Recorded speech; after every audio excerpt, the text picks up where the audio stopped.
দেখুন বন্ধুরা, আজকে আমাদের মাছের ঘের আছে। হ্যাঁ, সেখানে বিকালবেলা এই যে এখন আসলাম, এসে দেখছি এই দেখেন বড় একটা সাপ মুসনার মধ্যে বেজে আছে। এই যে দেখেন,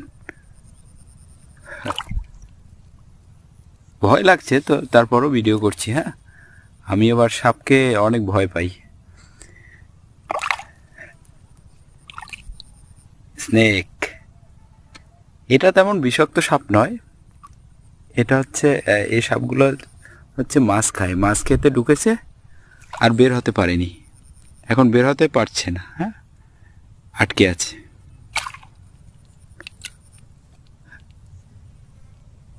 আটকে গেছে, ও বের হতে পারছে না। কিন্তু হচ্ছে যেই ছেলেটা মুসনাটা তুলতে আসবে